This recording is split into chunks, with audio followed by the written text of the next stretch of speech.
Hey guys, Square Eyes here. So I just wanted to give you a cool example of my 3D engine I made in Multimedia Fusion 2.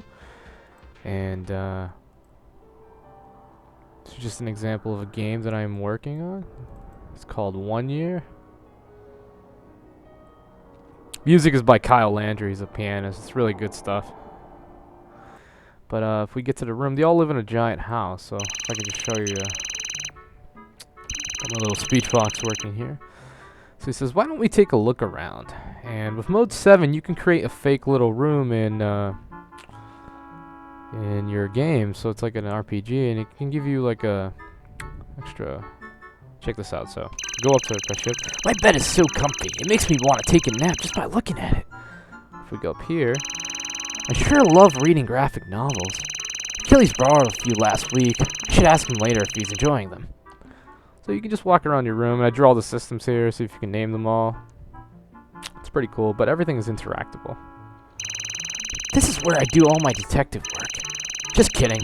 Waste a lot of time at this computer. Hopefully I'll start putting it to good use this year. So yeah, now the cool thing is if you walk outside of this room, you get into the hallway. And so, you know, you could do something like this if you had a dungeon, and you know, it's like Paper Mario where you're avoiding enemies, and if you touch one, it starts a battle. But then, you know,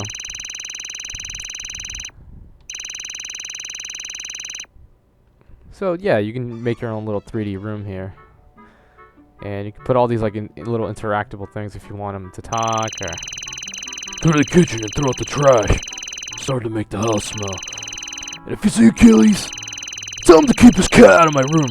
Otherwise, I swear I'm gonna eat that thing. okay. So if we walk downstairs, we'll be in the kitchen. And yeah, you can. It just adds like a whole new other level of how an RPG could look, you know. And this is the living room. Here's the TV. And if we go over here, you can see outside. And that orange that you see, like that pink stuff there, you could change that to anything you want if you want to be a little more technical. So again, you know, if we go up to these guys, he's just a weirdo. But yeah. And ideally here, if you just go out this way, basically I'd have it so you go outside, but I just have it looping back into the hallway. So yeah, you can, and these doors aren't programmed yet, but they're each going to go to a different room. So it's a really neat little feature. But what you guys really want to see, I think, is let me see. Yeah, so this is what the RPG looks like. I was trying to go for a mix of Final Fantasy and Golden Sun. And these three enemies here are just placeholders for now, but they can be whatever I want. So you can choose who you want to attack. And once this fills up, he will be attacking one of them, but I haven't set up his animations. But he does attack them, and they lose health, just down here. And so let's choose the first enemy and attack him. And you can attack with all three of them if you want. And you can do special attacks and change the camera around. Let's see, Hornet's Nest. Now let's attack the second one. And I think she attacks all of them with this attack.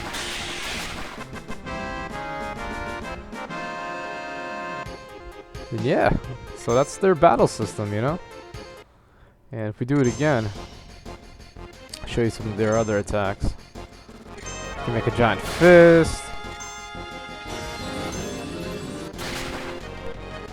And then you can actually give them status effects. So let's attack the middle one with light as a feather.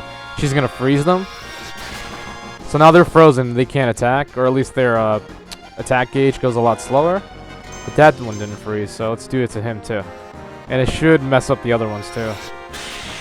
Or kill them.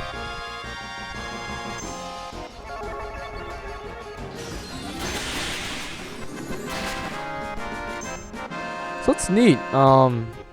It's pretty much finished. I can add more characters if I want, or switch these guys out. Give them like a little experience system, and the enemy's health is right here. You can just move this off to the side if you don't want to see it. And I have actual animations here for the enemies. So they do actually attack you. The old animation. So watch.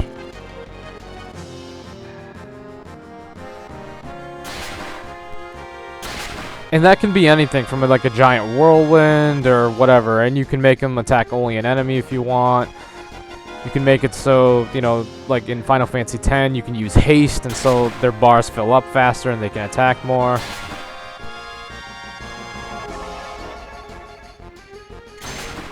But with Mode 7, you can also, if you give it the right music, you can, not this one, this one. If you give it the right music, you can make it really creepy. So, this is Square Eyes when he's all beaten up and he's trying to infiltrate the White Tees, the secret hideout. So if you give it really creepy music, you can make a cool horror game out of it. You know? Go left here.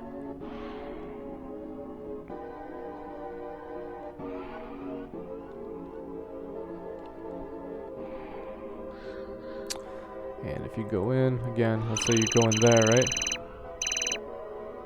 This is their storage closet that you just came from, and so you can interact with things.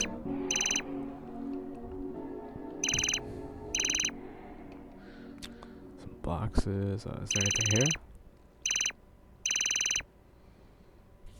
So yeah, you can do a lot of cool things in this engine. And let's see. I mean, you can even have something like this. Something else was developing. It's just cold and miserable outside, and he's just depressed. And let's see. I haven't switched the box yet, so. But yeah, it's snowing and stuff, and you just really set the mood that way if you want. And this is what yeah, this is basically the Mode 7 3D engine. And it's really up to you and your imagination and what you can do. But if I, let's see, if I ignore, like this would be like a test. This was when I was still trying to learn how to use it. This would be like a park. Moves really fast. It's like Sonic, but yeah, so you can just make up your own things. But I'm really kind of proud of this one. Looks really cool. Of course, it's when I first started learning how to do this in Mode 7, but you know, it's kind of like a little fair. These are all the people that are selling stuff. Now it's blurry like that for some of the characters, but you can. It's just a setting that you switch, and they all become just as crisp as Taco looks. It's your own little 3D world, and also, you know, you could do nifty stuff like turning the camera like that. There's some unused stuff. If you want to make it, you know, cool little angle. Of course, I wouldn't really use this to make really complex 3D games, but it is a cool little option if you're trying to do something unique. And I haven't really seen anyone use Mode 7 like this in a full game. It can be totally done. But, yeah, so that's how I made my 3D little house here. And in the future, I'd like to go over and actually put this online so people can just learn how to use it, make their own little games. But yeah, so in the future, you know, maybe I'll put up more stuff and show you more things. But that'll be fun. But yeah, I'm Square Eyes, and stay updated for more videos, reviews, and whatnot. Later, guys.